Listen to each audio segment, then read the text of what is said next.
যুক্তরাষ্ট্রকে পাল্টা হামলা করে নাস্তানাবুদ করে দিচ্ছে ইরান। এই যুদ্ধে পারমাণবিক অস্ত্র ছাড়া সব ধরনের আধুনিক অস্ত্র ব্যবহার করেও ইরানকে কিছুতেই দমাতে পারছে না যুক্তরাষ্ট্র।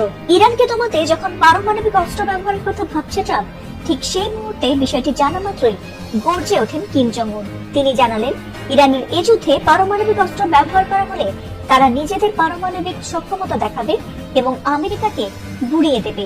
আর তার এই হুঙ্কারে অনেকটাই চাপের মুখে রয়েছে যুক্তরাষ্ট্র ও ইসরায়েল। এছাড়াও এক মিসাইলে শত্রু ধ্বংস হবে এমন মিসাইল সহায়তাও ইরানকে দিতে চেয়েছেন তিনি বলেও জানা গেছে।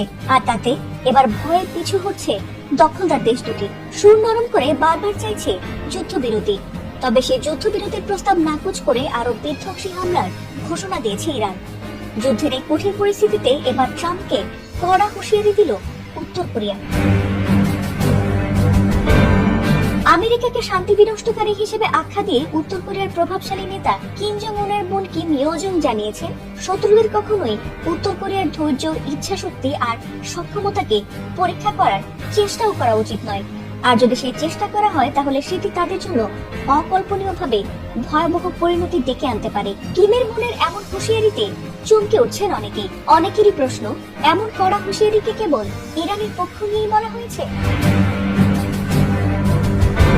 কেবল ইরানের পক্ষেই নয়, বরং দক্ষিণ কোরিয়ার সাথে মিলে যুক্তরাষ্ট্র নতুন করে সামরিক মহড়া চালাচ্ছে, যা উত্তর কোরিয়া তাদের দেশের জন্য হুমকি বলেই মনে করে।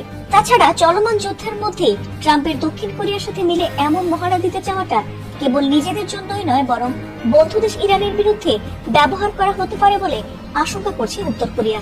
আর তাতেই গর্জে ওঠেন কিম। সোমবার থেকে শুরু হওয়া 10 দিন ব্যাপী যুক্তরাষ্ট্র ও দক্ষিণ কোরিয়ার এই সামরিক মহড়াকে যদিও ট্রাম্প শান্তিপূর্ণ বলে দাবি করছে, তবে ইরানের যুদ্ধ লাগানোয় এবার এই মহড়াকে নিজের দেশের হামলার উস্কানি বলেও মনে করছে উত্তর কোরিয়া। এছাড়াও যুক্তরাষ্ট্র ও দক্ষিণ কোরিয়া ঠিক কি উদ্দেশ্যে এবং কতটা গভীরভাবে তাদের নিরাপত্তা লঙ্ঘন করছে, পিয়ংইয়ং তা নিবিড়ভাবে পর্যবেক্ষণ করছে বলেও জানিয়েছেন কিম।